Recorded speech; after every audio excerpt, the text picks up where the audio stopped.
오늘 이 말씀을 가지고 번제와 화목제를 드렸더니 예배를 드렸더니 하는 말입니다. 이 말씀 우리가 마음에 깊이 생각하시면서 같이 은혜를 받았으면 좋겠습니다. 지금 우리는 한 번도 경험하지 못한 나라를 경험하고 있습니다. 뭐 정치, 경제, 사회, 문화, 복지, 보건, 외교 모든 분야에서 다 그런 것이 사실입니다. 도처에서 마스크 한 장도 제대로 못 사는 나라가 이게 나라냐 하고 울분을 터뜨리는 것들을 우리가 많이 듣게 되었습니다. 그러나 누구나 하는 세인들의 소리는 우리가 뒤로 하고 이 코로나 전국에 하나님이 우리에게 말씀하시는 음성을 우리가 좀 들을 수 있는 그런 은혜가 있었으면 참 좋겠다. 하나님이 하나님의 백성에게 무슨 말씀을 하시기를 원하느냐, 하나님 이것을 좀 우리가 마음속에 새겼으면 참 좋겠습니다. 오늘 우리가 읽은 본문은 다윗이 말년에 인구조사를 한 내용입니다. 인구조사를 했는데 하나님이 상당히 진노하셔서 괘씸하게 여겼다. 옛날 번역에 보면 악하게 여겼다. 이렇게 생각했습니다. 그래 하나님께서 한 번 전염병으로 들이시니까요, 저 이스라엘 북쪽에 있었던 남쪽까지 7만 명이 죽어나갔습니다. 이 모습을 바라본 다윗이 회개하고 또 선자 갓의 권고대로 아라우나의 타작마당에 올라가서 하나님 앞에 번제와 화목제를 드렸더니 하나님 내리시는 재앙이 그쳤다 하고 말해주는 것이 오늘 우리가 읽은 본문의 내용입니다. 그런데 하나님께서 지금 다윗대로 아라우나의 타작마당에 가서 제단을 쌓아라 말하면요, 여태까지 있는 제단을 포기하고 이곳을 진정한 성전으로 만들라는 말이기도 하겠습니다. 그게 어디냐면 아라우나의 타작마당입니다. 참 중요한 말씀입니다. 이 아라우나의 타작마당은 역대하 3장 1장을 보게 되면요, 나중에 솔로몬이 성전을 건축한 땅인데 모리아산이다 그렇게 말하고 있습니다. 다윗이 하나님을 만난 곳이고 지금 하나님 앞에 번제를 드린 그곳입니다. 옛날에 아브라함이 독자 이삭을 하나님 앞에 번제를 드리려고 할 때 드리지 못하고 하나님께서 예비하신 순양으로 번제를 드린 것을 볼 수가 있습니다. 그런데 여러분, 그가 드린 순양은요, 인류를 위한 진짜 제물은 아니었습니다. 그래서 여호와의 산에서 준비되리라, 여호와 이레라는 말씀을 우리가 들을 수가 있습니다만은요, 여호와의 산에서 준비되리라, 이 말은 수동태입니다. 준비된다고 했으니까 그죠. 그 다음에 미래형입니다. 무슨 말이냐면 누군가가 준비한다는 말이고요, 누군가가 앞으로 준비되어질 것이라는 말인 것입니다. 그러므로 진짜 인류를 위한 희생제물은 누구냐? 앞으로 오실 예수 그리스도 그분이라는 것입니다. 이걸 오늘 본문이 우리에게 보여주고 있습니다. 죄가 더한 곳에 은혜가 넘친다고, 앞으로 인류가 죄가 더해가면 더해갈수록 그리스도께서 여기서 죽었을 것이라는 사실을 가르쳐주는 것으로 사무엘하가 끝나고 있는 것을 볼 수가 있습니다. 이제 우리가 오늘 본문을 하나씩 좀 차근히 살펴보았으면 좋겠습니다. 첫 번째로 우리가 생각할 것은 다윗의 인구조사와 이스라엘의 죄를 생각해 보십시다. 1절 한번 보십시다. 여호와께서 다윗 다시 이스라엘을 향하여 진도하사 그들을 치시려고 다윗을 격동시키사 가서 이스라엘과 유다의 인구를 조사하라 하신지라. 여러분, 본문을 보시면 우리가 흔히 생각할 때는 다윗이 인구조사 때문에 하나님께서 재앙을 내렸다 생각하지만 오늘 본문을 보시면요, 다시 이스라엘을 향하여 마사 진노하사, 이스라엘 백성을 향하여 진노하사 다윗을 격동시켜서 인구조사를 하겠다 그 말인 것입니다. 그러니까 다윗도 실수를 했지만요, 누구의 죄가 더 있습니까? 이스라엘 백성의 죄가 있다는 사실을 우리가 알 수가 있습니다. 먼저 우리가 다윗 왕의 죄를 생각해 보십시다. 1절 보시면요, 그래서 하나님께서 다윗왕으로 하여금 이스라엘과 유다의 인구를 말하셨다, 조사하셨다라고 말씀하신 것을 볼 수가 있습니다. 그런데 우리가 병행구절의 역대상 21장 1절을 보게 되시면 똑같은 말씀인데도 이렇게 표현하고 있습니다. 주어가 달라졌습니다. 보세요. 사단이 일어나 이스라엘을 대적하고 다윗을 충동하여 이스라엘을 계수하게 하더라. 하나님께서 다윗을 격동시켰다 했는데 여기는 사단이 일어나서 다윗을 충동해서 이스라엘 백성을 계수하겠다. 도대체 무슨 말씀이 맞는 것입니까? 우리가 이 두 말씀을 종합해서 말하면 두 가지 사실을 발견할 수 있습니다.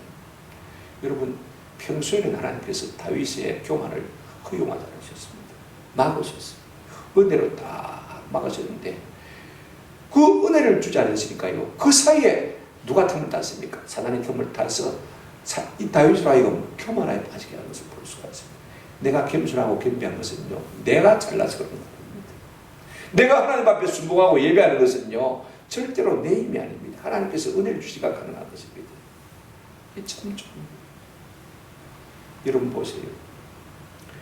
다윗의 인구조사가 죄가 아닌 것 같지만 죄입니다. 왜 죄냐면요, 9절에 보시면 요압이 백성의 수를 왕께 보고하고 곧 이스라엘에서 칼을 빼는 담대한 자가 80만 명이라고 했습니다. 여기에 무슨 말을 시사하고 있냐면요, 칼을 빼는 담대한 자라고 말하고 있는 것을 볼 수가 있다. 인구조사를 한 것 같지만 실상은요, 군대 수를 조사한 것입니다. 내 영과 내 영광으로 건설한 이 이스라엘 나라에 얼마나 많은 군대가 있느냐, 이걸 좀 다윗이 가시하고 싶은 것입니다. 자랑하고 싶은 것을 볼 수가 있습니다. 여러분, 하나님께서는요, 신명기 17장에 이스라엘의 왕이 될 자에게는 많은 군대를 두지 말고 많은 마병을 두지 말라고 분명히 말씀하셨습니다.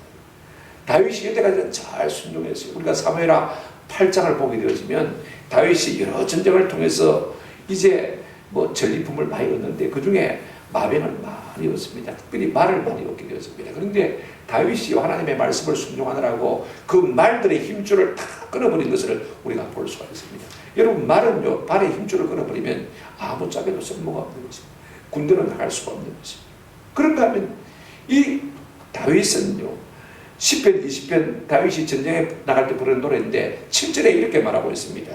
어떤 사람은 병거, 어떤 사람은 말을 의지하나 우리는 여호와 우리 하나님의 이름을 자랑합니다. 세상 사람들이야, 하나님이 없는 사람들이야 병거를 의지하고 말을 의지하지만 나는 하나님을 의지하고 전쟁에 나간다. 그러고는 전쟁에 나가는 것을 볼 수가 있습니다. 여러분, 하나님이 은혜를 주시니까요, 얼마든지 다윗이 하나님을 신뢰하고 의지했습니다만, 그러나 하나님의 은혜가 들어가니까 곧장 교만해서 자기의 힘과 자기의 능력으로 나라를 지킬 것처럼 지금 착각하고 있는 것을 볼 수가 있습니다. 그렇다면 이스라엘 백성의 죄는 어떤 죄냐? 오늘 본문에 그 내용이 없습니다. 그러나 우리가 사무엘하를 갖다가 전체적으로 우리가 살펴보시면 연결시키면 그렇습니다. 다윗이 그 몸에서 난 아들 압살롬이 다윗을 반역했어요.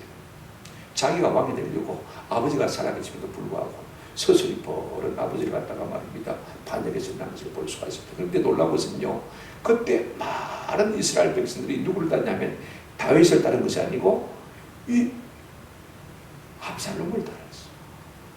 그런다면 또 조금 뒤에 비거리 아들 세바가 나를 일으켰을 때도요, 늙은 다윗왕을 따르지 않고 이 젊은 세바를 따른 것을 볼 수가 있습니다. 여러분, 하나님은 이스라엘 백성에 누차 말씀하셨습니다. 유다 지파에서 왕이 나오다가 계속해서 다스리다가 언젠가는 실로 하나님이 보내신 자가 오실 것인데 그가 메시아 예수 그리스도일 것이고 그로 말미암아 온전한 국민이 복을 받을 것이다 라고 분명히 이스라엘 백성에게 누차 말씀하시도 불구하고 우리는 메시아 그런 거 상관없다. 우리는 지금 다윗이 지겼다. 너무 보수적이다. 너무 하나님만 괴계한다. 좀 우리는 자유롭게 살고 싶다. 자유의 방편을 택한 것을 볼 수가 있습니다. 그래서 압살롬을 따르고 그래서 세바를 따르고 이런 것을 보고서 하나님이 이스라엘에게 진노하신 것을 볼 수가 있습니다. 이로 다윗을 내버려 두셨어요. 교만해서 인구조사를 하도록 한 것을 볼 수가 있습니다. 여러분, 성경에 보면요, 백성이 악하면 하나님이 시원찮은 왕을 일으켜서 심판했습니다. 나라에 죄가 많아질 때 하나님의 심판이 뭐냐면요, 그 나라에 악한 왕을 세워서 그 나라를 다스리게 함으로 나라가 망하게 하는 것을 볼 수가 있습니다. 저는 이 정부를 보면서요, 그런 생각을 지울 수가 없어요. 물론 나라를 위해서 기도하지만 참 안타까워. 또 하나님은 좋은 왕이 일어나도요, 백성들이 잘못할 때에는 좋은 왕의 판단력을 흐리기 위해서 백성을 심판하는 계기와 발판으로 삼는 것을 볼 수가 있습니다. 지금 다윗이 그런 경우입니다. 백성이 하나님 앞에 벌을 받아야 되는데 지금 다윗이요, 교만의 영으로 충동적이어서 지금 하나님 앞에 매를 불고 있는 것을 우리가 볼 수가 있습니다. 그래서 2절에 보시면 이에 왕이 그 곁에 있는 군사령관 요압에게 이르되 너는 이스라엘 모든 지파 가운데 다니며 이제 단에서부터 브엘세바까지 인구를 조사하여 백성의 수를 내게 보고하라니 인구 조사를 해서 내게 보아라고 국방부 장관이 요압 장군에게 말한 것을 볼 수가 있습니다. 자, 단에서 브엘세바까지는 우리로 치면요 저 북쪽에서 남쪽까지 그러니까 백두에서 한라까지를 말하는 것을 볼 수가 있습니다. 근데 이렇게 보십시오. 3절 4절에 보게 되었으면요 평소에 누가 믿음이 좋습니까? 다윗이 믿음이 좋습니까? 요압 장군의 믿음이 좋습니까? 이 명령을 받은 요압이요 이상하다 우리 왕이 이상하다 그럴 리가 없는데 인구 조사를 해서 누굴 기쁘게 하려고 일하는지 모르겠다 그러면서 다윗을 말렸습니다. 그럼에도 불구하고 다윗이요 옛날 같으면 하나님의 은혜가 있으면 저 신하가 저렇게 내게 반대할 것 같으면 내가 안 해야지 그죠? 그렇게 마음이 판단이 될 텐데 이제는 브레이크가 잡히지 않는 것을 볼 수가 있습니다. 그러니 어쩔 수 없이 요압 장군이 나가서 인구조사를 합니다. 5절부터 7절 보면 그 인구조사라는 내용이 나오는데요. 예루살렘에서부터 시작해가지고 시계 반대 방향으로 그죠? 6시 방향에서부터 3시 그 다음에 12시 방향 그 다음에 9시 방향 이렇게 빙빙 돌아서 이제 인구조사하는 모습을 볼 수가 있습니다. 지명이 나오는데 복잡하니까요. 그렇게 이해를 하시면 될 것 같아요. 그런데 그 인구조사가 얼마나 걸렸고 그 다음에 그 결과가 어떠냐면 여러분 8절 한번 보시길 바랍니다. 그들 무리가 국내를 두루 돌아 9달 20날 만에 예루살렘에 이르러 그러니까 인구조사 기간이요 9달 20일 정도 걸린 것을 볼 수가 있습니다. 그 다음에 그 결과가 뭐냐면 9절에 보시길 바랍니다. 요압이 백성의 수를 왕께 보고하니 곧 이스라엘에서 칼을 빼는 담대한 자가 군사가 저 이스라엘 지파를 중심으로는요 80만 명이고 그 다음에 유다 지파를 중심으로는 50만 명입니다. 또한 몇 명입니까? 130만 명입니다. 우리나라가 여러분 60만 대원이라고 그럽니다. 그죠? 그 조그마한 이스라엘 나라가 130만 부대를 가능했으니까요. 대단하지 않습니까? 다윗이 생각해도 이야 대단하다 그죠? 대단하다 하고 아마 굉장히 자랑스러웠을 거예요. 봐라 우리나라 국력이 이렇다 그죠? 얼마나 놀라웠겠습니까? 그러면 그 결과가 무엇입니까? 결국 남는 것은요 자책과 하나님의 보응부린 것을 본문을 통해서 보게 되죠. 우리가 두 번째로 생각할 것은 이제 다윗의 자책과 하나님의 보응에 대해서 생각해 보십시다. 인구조사가 9개월 20일 만에 끝이 났습니다. 마치자마자 다윗이 본 정신으로 돌아온 것을 볼 수가 있습니다. 그래서 하나님 앞에 가슴을 치면서 자책하고 회개하며 기도하는 것을 볼 수가 있습니다. 여러분 하나님이 이제는 은혜를 풀어주시니까요 깨달아진 것을 볼 수가 있습니다. 이걸 아실 필요가 있습니다. 그래서 하나님은 다윗에게 세 가지 보응의 옵션을 내걸고 네가 그 중에 하나를 택하라. 내가 내리겠다. 그렇게 말씀하신 것을 볼 수가 있습니다. 먼저 우리가 다윗의 자책을 볼까요? 10절에 보시면 다윗이 백성을 조사한 후에 그의 마음에 망하고요 자책하고 다윗이 여호와께 아뢰되 내가 이 일을 행함으로 큰 죄를 범하였나이다. 여호와여 이제 간구하옵나니 종의 죄를 사하여 주옵소서. 내가 심히 미련하게 행하였나이다 하니라 그랬습니다. 여러분 인구조사가 마치자마자 다윗이 자책했습니다. 자기 가슴을 쳐서 내가 바보가 내가 하나님 앞에 이럴 수가 있나 스스로 질문을 받는 것을 볼 수가 있습니다. 자책을 하자마자 하나님 앞에 기도하기 시작한 것을 볼 수가 있습니다. 여러분 하나님이 은혜를 주시니까요 이렇게 그 마음 가운데 겸비함이 심기시는 것을 볼 수가 있습니다. 여러분 본래요 성분은 없습니다. 하나님이 은혜를 안 주시면 다윗도 뵐 수 없는 인간입니다. 그런데 다시 은혜를 주시니까 자책하면서 그가 하나님 앞에 회개하면서 기도하는 것을 볼 수가 있습니다. 10개월 만에 정상으로 돌아왔습니다. 여러분 그렇다면 우리는 어떻겠습니까? 다윗이 그렇다면 우리 역시 하나님의 전적인 은혜가 필요한 것을 볼 수가 있습니다. 오늘 본문을 보게 되어지면요 내가 하나님 앞에 큰 죄를 범했다라고 말하고 있는 것을 볼 수가 있습니다. 여러분 인구조사하는 것이 무슨 큰 죄입니까? 세상적으로 볼 때는 굉장히 지혜로운 일입니다. 한번 생각해 보세요. 인구조사를 해야 국력을 조사한 바탕을 가지고 뭔가 정책을 세워갈 수 있지 않습니까? 그죠? 그래야 이게 참 지혜로운 일입니다. 그런데 이게 큰 죄를 범하였나이다. 여러분 세상적으로 볼 때는 지혜롭게 행한 것을 갖다가요 심히 미련하게 하겠다 그렇게 말하고 있는 것을 볼 수가 있습니다. 그래서 하나님 내 죄를 넘겨달라고 하나님 앞에 부르짖습니다. 이것이 은혜를 주시니까 다윗의 모습으로 이렇게 나타나는 것을 볼 수가 있습니다. 그런데 하나님께서요 그러면 들으시고 그래 됐다 내가 용서가 이래야 되는데 하나님이 보호하시는 것을 볼 수가 있습니다. 11절 한번 보시기 바랍니다. 다윗이 아침에 일어날 때 여호와의 말씀이 다윗의 성기냐 된 선지자 가세에게 임하여 이르시되 가서 다윗에게 말하기를. 그럼 참 미안합니다. 하나님이 다윗에게 어떻게 응답하십니까? 오늘 본문을 보면요, 다윗이 기도했는데 응답은 선지자 가세에게로 간 것을 볼 수가 있습니다. 아니, 내가 기도했으면 당장에 응답이 내게로 와야지 왜 선지자에게로 갑니까? 왜 내 이야기를 하나님께서 다른 사람에게 말합니까? 그러나 여러분, 이것이 하나님이 일하시는 방법입니다. 하나님은요, 은사자를 통해서 일하시는 것을 볼 수가 있습니다. 근데 놀라운 것은 11절에 여기 중요한 말씀이 있습니다. 자, 여호와의 말씀이 다윗의 선견자 된 누구요? 선지자 가십니다. 다윗의 선견자 된 선지자 가시다. 하나님의 선지자가 아니고 왜 다윗의 선지자인가? 다윗이 개인적으로 고용한 사람이라는 것입니다. 여러분, 다윗은요, 갓 선지자 외에도 나단 선지자, 그 다음에 아이도벨 같은 무례꾼도 있었고 요구시 같은 사람도 있었고 것을 우리가 볼 수가 있습니다. 주변에 하나님의 말씀을 받아 자기에게 말해주는 사람이 있다는 것입니다. 그리고 자기의 문제를 가지고 하나님 앞에 나가서 기도하는 중보기도의 은사가 자들이 있었다는 것입니다. 이게 참 중요해요. 여러분, 물론 다윗도 선지자입니다. 시편 22편을 보게 되면 다윗의 시대요, 엘리 라마 사막다니, 나의 하나님 어찌 나를 버리셨나이까. 이 말씀을 우리 예수님께서 십자가에서 하실 것이라고 이미 예언하는 것을 볼 수가 있습니다. 많은 사람들이 예수님을 조롱할 것이고 예수님의 옷을 나누어 제비 뽑을 것이고, 그죠? 예수님을 찔렀지만 뼈가 쪼개지지 않을 것이고, 이런 예언을 다 남긴 사람입니다. 그러나 전문적인 입장에서 보게 되지만 다윗은 왕의 은사가 있는 사람입니다. 다스리는 은사가 있는 사람입니다. 진정으로 하나님 앞에 받아 말할 수 있는 사람, 선자의 영을 받는 사람은 그렇게 많지 않은 것을 볼 수가 있습니다. 오늘 이 말씀이 좀 우리에게 감동이 됐으면 참 좋겠다. 특별히 내가 개인적으로 무슨 일을 하고 있는 사람이라면요, 내 주변에 이런 사람과 네트워크를 만드는 것이 참 중요합니다. 여러분, 미국 대통령 트럼프나 펜스를 보게 되지만 그 주변에요, 기도하는 예언자들이 빙 둘러서 서 있습니다. 그리고 함께 기도해 주는 것을 우리가 볼 수가 있습니다. 이번에 펜스가 이제 이 코로나19 당력 대책 위원장으로 바로 나섰는데 제일 먼저 꾸린 사람이 어떤 사람입니까? 자기 주변에 기도하는 중보기도들을 다 불러 모아가지고 함께 둘러서 먼저 기도하고 업무를 시작하는 것을 볼 수가 있습니다. 참 대단한 거예요. 여러분, 하나님은요, 그런 사람에게 복 주실 줄로 믿습니다. 이런 다윗이요, 하나님께서 선자를 통해서 말씀하신다는 것을 철저히 믿었기 때문에 자기 선자를 둔 것입니다. 그리고 그 선자를 인정할 때 선자의 복을 받는다는 것을 믿었기 때문에 자꾸 선자에게서 듣기를 원하는 것을 볼 수가 있습니다.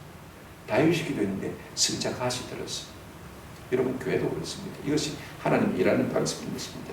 뭐라고 응답하셨습니까? 여러분, 12절 13절을 보시게 되면요, 간단하게 내용을 정리하면 그렇습니다. 오늘 본문에 7경 기근인지 아니면 3개월 전쟁인지 아니면 3일 전염병인지 세 중에 하나를 택하라고 했는데, 우리가 같은 병행 구절인 역대상 21장을 보게 되어지면 3년 기근, 석 달 전쟁, 그 다음에 3일 전염병, 이거로 3으로 나와 있는 것을 볼 수가 있습니다. 그러니까 아마 역대상 본문이 좀 정확할 것 같은 느낌이 듭니다. 그래, 선택을 해달라고 했습니다. 아니, 내가 하나님 앞에 직접 말하면 되는데 가선자가 내게 말해주면 내가 하나님 앞에 말하고 있다고 하는 것입니다. 여러분, 11절과 똑같은 원리를 지금 말하고 있는 것을 볼 수가 있습니다. 하나님은요, 어디나 오늘나 영원토록 동일하실 겁니다. 내 안에 성령님 계셔서 내게도 말씀하시지만은 선자를 통해서 말씀하시는 것을 우리가 기억할 필요가 있습니다. 그러므로 우리가 모든 자녀께 물어보고 여러 사람을 통해서 그 답을 확인할 필요가 있습니다. 그래야 우리가 자기 욕심에 이끌리거나 휘둘리지 않을 수 있는 은혜가 있게 될 줄로 믿습니다. 그래, 다윗이 뭐라고 응답합니까? 세 가지 옵션이었습니다. 그죠? 3년 기근이냐, 그 다음에 석 달 전쟁이냐, 3일 전염병이냐, 세 가지 옵션을 그렸는데 1번, 2번, 3번 이렇게 대답을 해야 맞습니다. 그죠? 그런데 다윗이 여러분 14절에 보시면 이렇게 대답하고 있습니다. 다윗이 가시기를 이르되 내가 고통 중이도다 청하건대 여호와께서는 긍휼이 크시니 우리가 여호와의 손에 빠지고 내가 사람의 손에 빠지지 아니하기를 원하노라. 쉽게 말하면요, 나는 하나님의 손에 빠지고 사람의 손에 빠지지 않기를 원합니다. 이렇게 말하고 있는 것을 볼 수가 있습니다. 여러분, 사람의 손이 무섭습니다. 다윗은요, 사람의 손이 얼마나 무서운지를 잘 알고 있는 사람입니다. 그의 선왕이고 그의 장인들인 사울의 손에 여러분 쫓겨가지고 10년을 광야 생활한 사람이 누굽니까? 다윗입니다. 그 다음에 자기 몸에서 난 아들 압살롬이 자기를 쫓아내가지고 도망쳤지 않습니까? 그런 것을 경험하면서 인생에게는 눈꽃만큼의 긍휼도 없다는 사실을 다윗은 누구보다도 잘 알고 있습니다. 그러니 내가 사람의 손에 빠지지 않기를 원하는 것을 볼 수가 있습니다. 그래서 뭐라고 했습니까? 오늘 본문에 보시면 여호와께서는 뭐가 크시니? 긍휼이 크시니. 여러분 참 중요합니다. 하나님은 긍휼이 많으시다는 것입니다. 그래서 내가 하나님의 손에 붙들리고 사람의 손에 빠지지 않기를 원합니다. 예를 들어서 1번을 드리기도 마찬가지입니다. 그죠? 하나님 그러면 1번을 내려준다 그러면 3년 기간이니까 3년 기간 하나님 내리셨습니다. 그런데 다윗이 기도합니다. 불쌍해가지고 하나님께서 3분의 1을 줄여서 1년 하다가 마칩니다. 그죠? 이게 하나님이 하시는 일입니다. 그죠? 사람은요 3년 하다가도 내 기보다 보면요 30년 늘어나고 있는 게 사람입니다. 이게 사람입니다. 그만큼 긍휼이 없다는 사실인 것입니다. 그런 거로 여러분 중요한 것은요 우리가 하나님을 아는 것이 인간의 가장 큰 복입니다. 하나님이 어떤 분인지 아는 것이 가장 큰 복이에요. 그래서 우리가 어려운 일을 당할 때마다 하나님의 어떠하심을 알 때 내가 무엇을 어떻게 해야 할지 어떻게 선택해야 할지 바로 결정할 수가 있는 것입니다. 이것이 하나님을 아는 데서 오는 지혜인 것입니다. 우리가 무엇 때문에 하나님을 예배하는 것입니까? 물론 하나님을 예배하기 위해서 예배도 합니다만 예배를 통해서 하나님이 어떤 분이신 것을 경험하기 위해서 하는 것입니다. 오늘 본문에 뭐라고 했습니까? 여호와는 어떤 분이라고 했습니까? 긍휼이 크시니. 긍휼이 크시니. 참 놀랍게도요. 그런데 하나님께서 3번을 선택하셔서 내리신 것을 볼 수가 있습니다. 자, 성경 보십시오. 15절 이에 여호와께서 그 아침부터 정하신 때까지 전염병을 이스라엘에게 내리시니 단에서부터 브엘세바까지 백성의 죽은 자가 몇만 명이라고요? 7만 명이라. 단에서 브엘세바까지 백도에서 할라까지 죽은 사람이 7만 명인데 앞에 여러분 유심히 보시길 바랍니다. 본문을 보시면 여호와께서 그 아침부터 이게 그 자에는 그 아침에는 뭐가 있습니까? 그는 정관사가 있습니다. 그죠? 그 다음에 정하실 때까지에는 그 정하실 때까지 말이 없습니다. 그죠? 3일을 정했습니다. 그죠? 근데 정하실 때까지 그라는 말이 없습니다. 정관사가 없으니까 이게요 하나님께서 3일 온역을 다 내리신 것이 아니고 전염병을 다 내리신 것이 가지고 중간에 끊어졌다는 것을 시사해 주고 있는 것을 볼 수가 있습니다. 오늘 이 사건을 통해서 하나님께서 다윗에게 하시려고 하는 말씀이 뭐냐 하면 이것입니다. 네가 9년 2개월을 인구조사를 해봐요. 그만큼 내 백성이 많다고 해도 내가 하루 떨어지면 7만이면 끝나. 모든 이스라엘 백성이 알아듣도록 하나님께서 전염병으로 7만을 치신 것을 볼 수 있습니다. 근데 놀라운 것은요 16절을 보시기 바랍니다. 천사가 예루살렘에 향하여 그 손을 들어 멸하려 하더니 여호와께서 이 재앙 내리심을 이웃지사 백성을 멸하는 천사에게 이르되 족하다. 이제는 내 손을 거두라 하시니 여호와의 사자가 여부서 사람 아라우나의 대당마당 곁에 섰는지라 라고 했습니다. 하나님께서요 갑자기 재앙을 내리시다가 이제 3일을 다 채웠는데 3일 안 채웠습니다. 그 정한 때까지 아니죠. 그냥 정한 때가 되니까 그죠? 3일 안 찼습니다. 그죠? 근데 하나님께서 뉘우쳤다고 했습니다. 참 중요한 말입니다. 라캄이란 말은요 후회했다는 말입니다. 여러분 하나님 어떻게 후회를 합니까? 우리가 민수기를 보면 하나님 인생이 아니시니 후회가 없으셨다 그랬습니다. 그죠? 하나님 후회가 없는 분입니다. 여러분 하나님이 후회하고 하나님 뉘우치면 하나님입니까? 아니죠. 그죠? 천다고 하시면 쳐야죠. 그죠? 그러나 이것이 하나님의 성품인 것입니다. 왜냐하면 하나님은 긍휼이 많으십니다. 이것이 하나님의 성품입니다. 아니 하나님이 친다고 하시더니 안 치고는요 천사들은 이제는 족하다. 네 손을 거두라라고 말씀하십니다. 근데 여러분 두 가지 질문하고 봅니다. 여러분 16절을 보십시오. 언제 하나님의 천사들은 이제 내 손을 멈추라고 했습니까? 여러분 16절 보십시오. 언제입니까? 천사가 예루살렘을 하여 그의 손을 들어 멸하려 할 때. 말이 참 중요합니다. 자 이게 북에서부터 남으로 이제 하나님께서 전염병을 일으켜서 내려옵니다. 그죠? 지금 예루살렘은 수도입니다. 그죠? 이제 천사가 이제 전염병을 예루살렘에 일으키려고 할 그때 하나님께서 이제는 손으로 들어올 겁니다. 여러분 예루살렘은 수도입니다. 인구가 가장 많습니다. 그죠? 그때 하나님께서 긍휼을 베푸셔서 스톱! 딱 시키는 것을 볼 수가 있습니다. 어디에서? 여러분 두 번째 장소입니다. 언제죠? 두 번째 어디에서 멈추게 하십니까? 자 여러분 16절 끝에 보시기 바랍니다. 여호와의 사자가 여부서 사람 아라우나의 바당 곁에 있는지라. 이 말이 참 중요합니다. 아까도 말씀을 드렸죠. 그죠? 여러분 아라우나의 타작마당은 어떤 곳이냐면 역대하 3장 1절에 보면 솔로몬이 예루살렘 모리아산에 여호와의 성 건축하기를 시작하니 그곳은 전에 여호와께서 그의 아버지 다윗에게 나타나신 곳이요 여부스 사람 오르난의 타작마당에 다윗이 정한 곳이라 그랬습니다. 여러분 나중에 이제 다윗이 마음을 정하고 솔로몬의 성전을 짓는데 아버지가 정해줬어요. 여기에다가 성전을 지어라 그랬는데 어디입니까? 아라우나의 뭐예요? 타작마당. 내가 거기서 성전을 만든다. 그런데 그곳 이름이 본래는 어디냐면 모리아산입니다. 여러분 모리아 하면 생각나는 거 있죠? 그죠? 창세기 22장에 아브라함이요 아들 독자 이삭을 바치라고 하는 명령을 받고 올라간 곳이 무엇입니까? 모리아산입니다. 왜 하나님께서 여기서 중단하라고 말씀하시는 것인가? 그 자리가 어떤 자리냐면요 나중에 예수께서 모든 인류의 죄를 짊어지시고 십자가에 달리신 곳이 바로 여기인 것입니다. 지금 천사가 지금 여호와의 사자가 원래는 제2위인 성자 예수님입니다. 십바다는 천사로 나타나 있지만은요 나중에는 이 자리에서 우리를 대신해서 십자가 지실 것을 우리 주님이 미리 내다보고 있는 것을 볼 수가 있습니다. 하나님이 이랬다 저랬다 하는 분이 아닙니다. 하나님이 구하심이 있는 분이 아닙니다. 이곳에서 예수님께서 우리 위에 십자가를 지실 것을 바라보고 하나님의 공의를 스스로 만족시키셔서 그래 내가 예수의 피를 보고 너희를 용서하마 하고 하나님께서 이제 천사의 손을 스탑시키는 것을 볼 수가 있습니다. 이걸 보고요 다윗이 진짜 얘기합니다. 내가 두 번이나 말하고 있는 것을 볼 수 있습니다. 17절 보세요.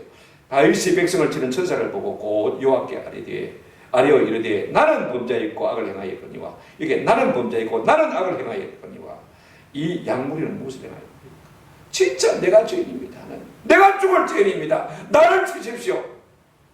진정한 회개가 이루어지는 것을 볼 수가 있습니다.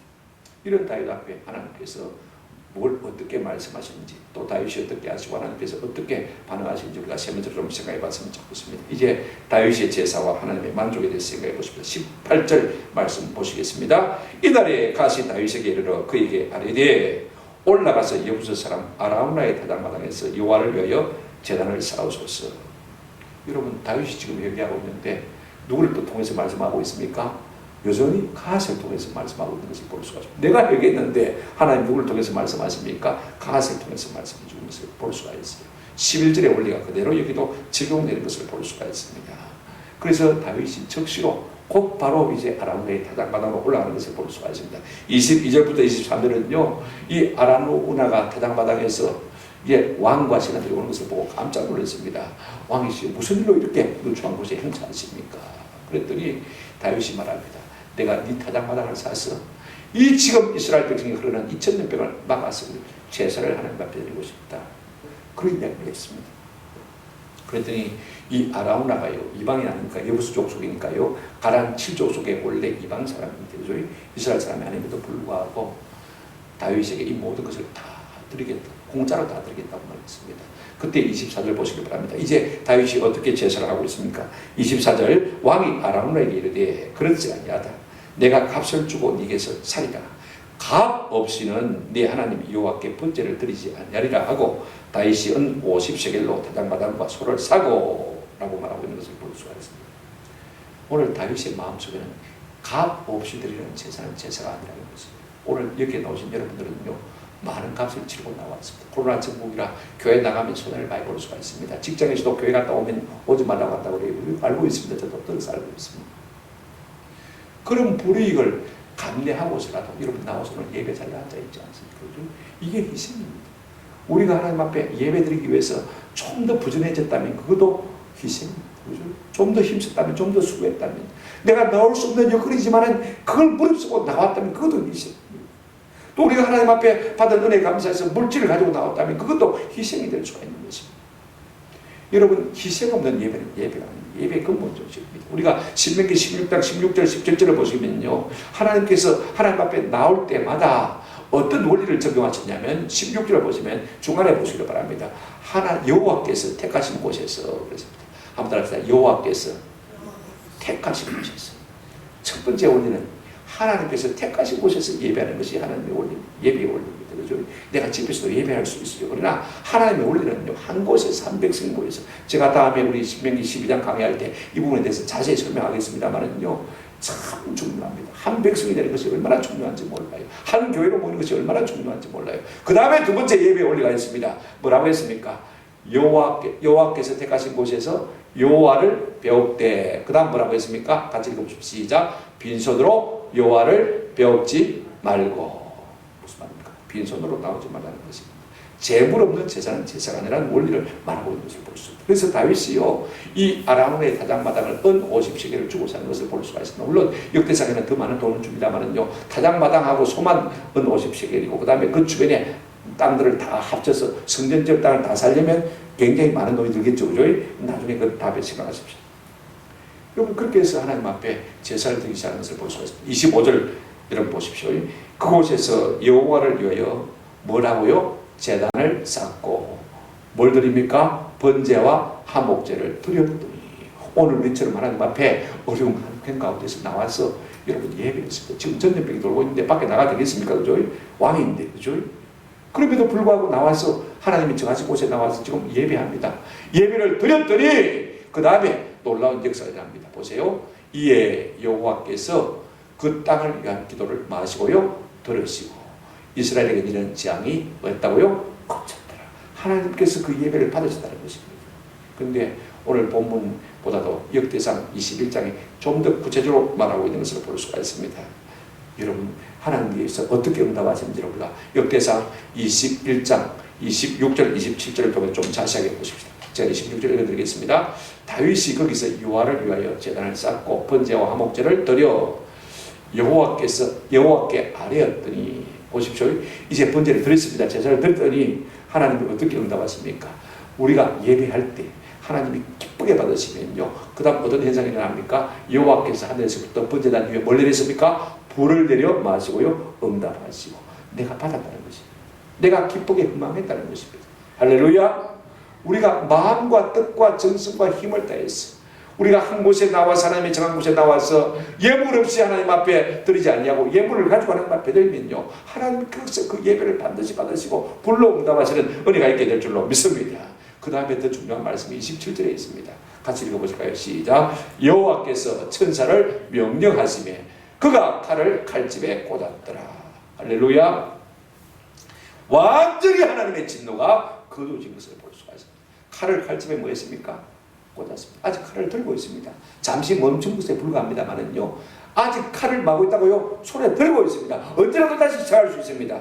그런데 다윗이 번제와 화목제를 하나님 앞에 드렸더니 하나님께서 불로 응답하셨을 뿐 아니라 그 천사를 명령하사 그가 칼을 칼집에 뭐였더라? 꽂았더라. 할렐루야. 놀라운 사실.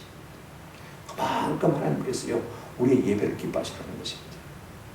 하나님이 앞으로 예수 그리스도께서 이곳에서 십자가 지실 것을 바라고 다윗과 이스라엘의 죄를 간과하신 것을 볼 수가 있습니다. 한 가지 우리가 알아야 될 필요가 있습니다. 아무리 내 앞에 십자가가 있다 할지라도 그 십자가가 나를 위한 십자가인 것을 믿지 아니하면요, 그 제사가 아무 소용이 없는 것입니다. 다윗은 지금 심각한 위기를 맞고 있습니다. 이스라엘 백성이 7만 명이 죽어나갔습니다. 그런데 하나님은 가장 큰 위기의 순간에 가장 큰 은혜를 베풀어 주셔서 장차 메시아께서 어디서 인류를 위한 대속제물이 되어 주실 것을 창세기 22장에서 희미하게 보여주시니 오늘 본문에서는 여기다, 바로 여기서 예수가 죽으실 것이다 라고 확실하게 가르쳐 준 것을 볼 수가 있습니다. 이제 말씀을 맺습니다. 두 가지를 정리하려고 합니다. 여러분, 우리는요, 예수 십자가의 보혈의 은혜 아니면 우리의 죄 문제를 해결받을 수 없는 인생들입니다.